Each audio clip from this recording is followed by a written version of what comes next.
1 Corinthiens 15 sur 1-58. Frères, je vous rappelle l'évangile que je vous ai annoncé, que vous avez reçu, dans lequel vous demeurez, et par lequel vous êtes sauvés, si vous le gardez tel que je vous l'ai annoncé. Autrement, vous auriez cru en vain. Car je vous ai d'abord transmis ce que j'ai moi-même reçu. Christ est mort pour nos péchés, selon les Écritures, il a été enseveli. Il est ressuscité le 3e jour, selon les Écritures, il est apparu à Céphase, puis aux 12. Après cela, il est apparu à plus de 500 frères à la fois, la plupart étant encore vivants, quelques-uns étant morts. Ensuite, il est apparu à Jacques, puis à tous les apôtres. Et par-dessus tous, il m'est aussi apparu, à moi, l'avorton. Car je suis le moindre des apôtres, moi qui ne suis pas digne d'être appelé apôtre, parce que j'ai persécuté l'Église de Dieu. Mais par la grâce de Dieu, je suis ce que je suis, et sa grâce envers moi n'a pas été vaine. Au contraire, j'ai travaillé plus que tous eux, non pas moi, mais la grâce de Dieu qui est avec moi. Qu'il s'agisse de moi ou des autres, voilà ce que nous prêchons, et voilà ce que vous avez cru.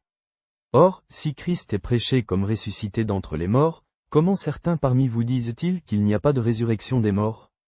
S'il n'y a pas de résurrection des morts, Christ non plus n'est pas ressuscité.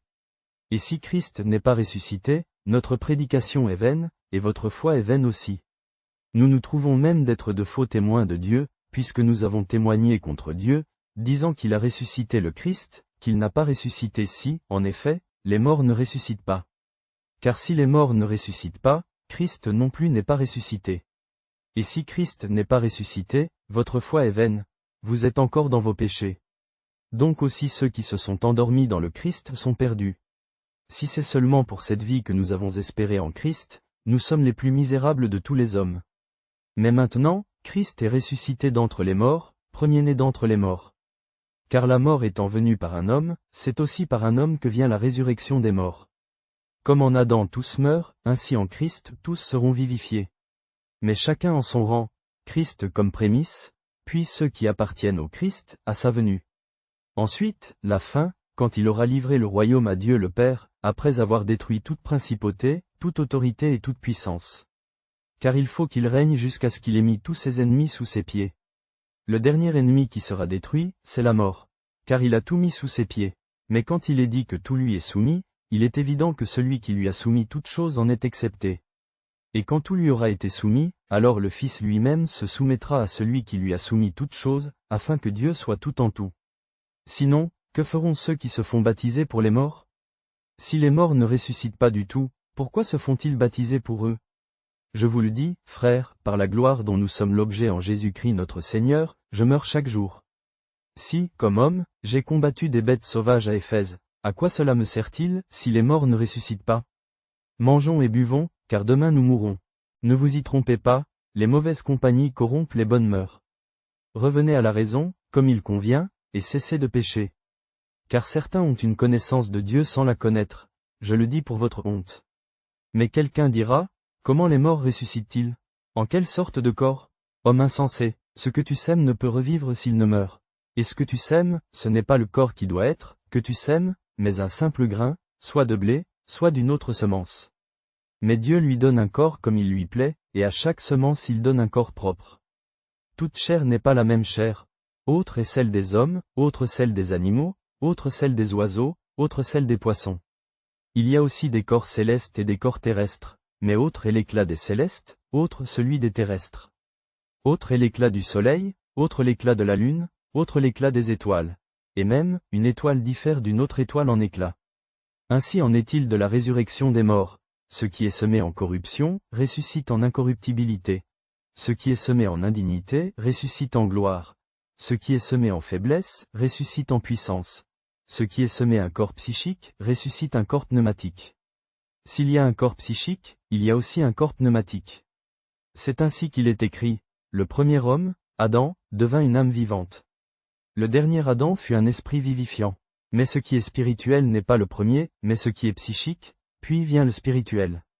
Le premier homme, tiré de la terre, est terrestre, le second homme est du ciel. Tel est le terrestre, tels sont aussi les terrestres. Tel est le céleste, tels sont aussi les célestes. Et comme nous avons porté l'image du terrestre, nous porterons aussi l'image du céleste. Je vous le dis, frères, la chair et le sang ne peuvent hériter du royaume de Dieu, et la corruption n'hérite pas de l'incorruptibilité. Voici, je vous dis un mystère. Nous ne mourrons pas tous, mais nous serons tous transformés, en un instant, en un clin d'œil, à la dernière trompette. Car la trompette sonnera, et les morts ressusciteront incorruptibles, et nous serons transformés. Car il faut que ce corps corruptible revête l'incorruptibilité, et que ce corps mortel revête l'immortalité. Et quand ce corps corruptible aura revêtu l'incorruptibilité, et que ce corps mortel aura revêtu l'immortalité, alors s'accomplira la parole écrite, la mort a été absorbée dans la victoire. Où est ta victoire, ô mort? Où est ton aiguillon, ô mort? L'aiguillon de la mort, c'est le péché, et la puissance du péché, c'est la loi. Mais grâce à Dieu, qui nous a donné la victoire par notre Seigneur Jésus-Christ. Ainsi, mes frères bien-aimés, soyez fermes, inébranlables, toujours surabondants dans l'œuvre du Seigneur, sachant que votre labeur n'est pas vain dans le Seigneur. Frères, je vous rappelle l'évangile que je vous ai annoncé, que vous avez accueilli, en lequel vous tenez ferme, et par lequel vous êtes sauvés, si vous vous en souvenez tel que je vous l'ai annoncé, à moins que vous n'ayez cru en vain.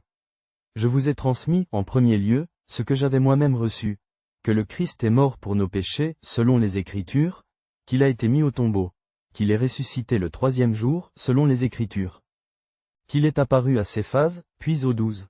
Après cela, il est apparu à plus de 500 frères à la fois, la plupart étant encore vivants, d'autres étant déjà morts. Ensuite, il est apparu à Jacques, puis à tous les apôtres.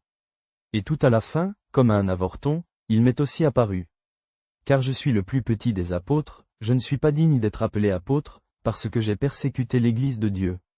Mais par la grâce de Dieu, je suis ce que je suis, et sa grâce envers moi n'a pas été vaine. Au contraire, j'ai travaillé plus que tous eux, non pas moi cependant, mais la grâce de Dieu qui est avec moi. Que ce soit moi, que ce soit eux, voilà ce que nous prêchons, et voilà ce que vous avez cru. Or, si l'on prêche que le Christ est ressuscité des morts, comment certains parmi vous disent-ils qu'il n'y a pas de résurrection des morts? S'il n'y a pas de résurrection des morts, le Christ lui-même n'est pas ressuscité. Et si le Christ n'est pas ressuscité, alors notre prédication est vaine, et votre foi l'est aussi.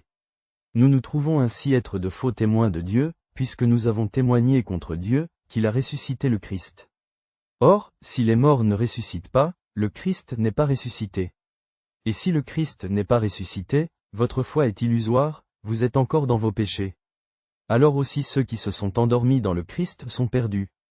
Si c'est pour cette vie seulement que nous avons mis notre espérance dans le Christ, nous sommes les plus malheureux de tous les hommes.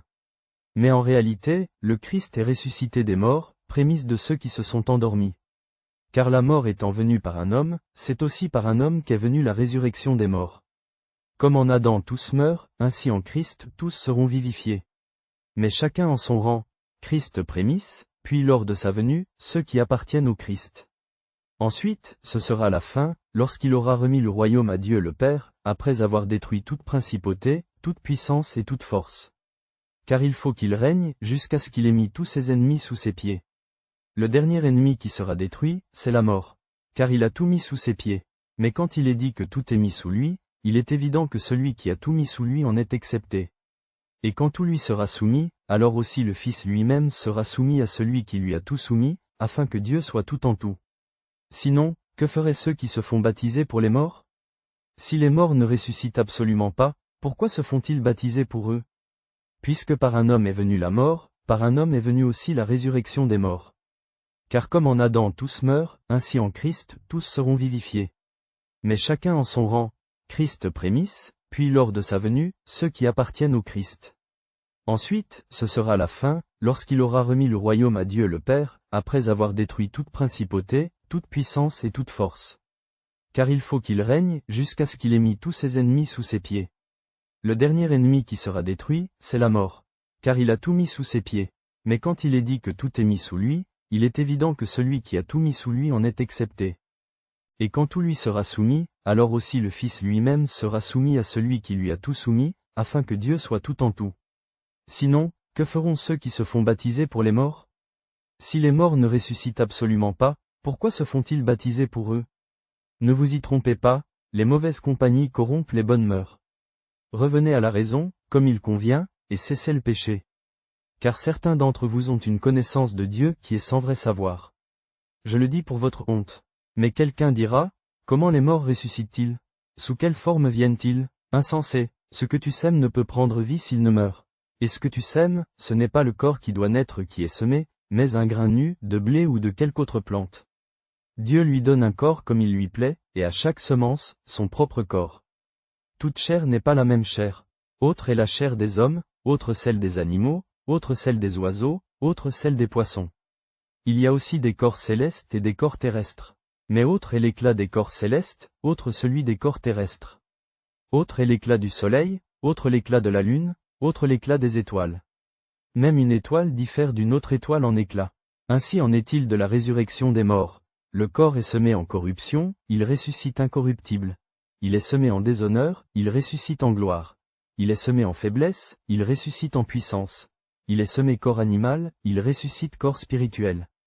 S'il y a un corps animal, il y a aussi un corps spirituel. C'est ainsi qu'il est écrit, le premier homme, Adam, devint une âme vivante. Le dernier Adam devint esprit vivifiant. Mais ce n'est pas le spirituel d'abord, c'est l'animal, puis le spirituel. Le premier homme, tiré de la terre, est terrestre, le second homme est du ciel. Tel est l'homme terrestre, tels sont aussi les terrestres. Tel est l'homme céleste, tels seront aussi les célestes. Et de même que nous avons porté l'image de l'homme terrestre, nous porterons aussi l'image de l'homme céleste. Or, je vous le déclare, frères, la chair et le sang ne peuvent hériter du royaume de Dieu, et la corruption n'hérite pas de l'incorruptibilité. Voici, je vous dis un mystère. Nous ne mourrons pas tous, mais nous serons tous transformés, en un instant, en un clin d'œil, au son de la trompette finale. Car la trompette sonnera, et les morts ressusciteront incorruptibles, et nous serons transformés. Car il faut que ce corps corruptible revête l'incorruptibilité, et que ce corps mortel revête l'immortalité. Quand ce corps corruptible aura revêtu l'incorruptibilité, et que ce corps mortel aura revêtu l'immortalité, alors s'accomplira la parole de l'Écriture, la mort a été engloutie dans la victoire. Mort, où est ta victoire? Mort, où est ton aiguillon? L'aiguillon de la mort, c'est le péché, et la puissance du péché, c'est la loi. Mais grâce soit rendue à Dieu, qui nous donne la victoire par notre Seigneur Jésus-Christ. Ainsi, mes frères bien-aimés, soyez fermes, inébranlables, vous qui vous dépensez sans compter dans l'œuvre du Seigneur, sachant que votre labeur dans le Seigneur n'est pas vain. Frères, je vous rappelle l'évangile que je vous ai annoncé, que vous avez reçu et dans lequel vous demeurez ferme. C'est par lui, en effet, que vous êtes sauvés, si vous le retenez tel que je vous l'ai annoncé, à moins que vous n'ayez cru en vain. Je vous ai transmis, en effet, ce que j'ai moi-même reçu, à savoir que le Christ est mort pour nos péchés, selon les Écritures, qu'il a été enseveli, qu'il est ressuscité le troisième jour, selon les Écritures, qu'il est apparu à Céphase, puis aux 12. Ensuite, il est apparu à plus de 500 frères à la fois, dont la plupart sont encore vivants et d'autres sont morts. Ensuite, il est apparu à Jacques, puis à tous les apôtres. Et par-dessus tous, il m'est apparu à moi, comme à un avorton. Car je suis le plus petit des apôtres, et je ne suis pas digne d'être appelé apôtre, parce que j'ai persécuté l'Église de Dieu. Mais par la grâce de Dieu, je suis ce que je suis, et sa grâce envers moi n'a pas été vaine. Au contraire, j'ai travaillé plus que tous, non pas moi, mais la grâce de Dieu qui est avec moi. Que ce soit donc moi, que ce soit eux, voilà ce que nous prêchons, et voilà ce que vous avez cru. Or, si l'on prêche que le Christ est ressuscité des morts, comment certains d'entre vous disent-ils qu'il n'y a pas de résurrection des morts? S'il n'y a pas de résurrection des morts, le Christ lui-même n'est pas ressuscité. Et si le Christ n'est pas ressuscité, notre prédication est vaine, et votre foi aussi est vaine.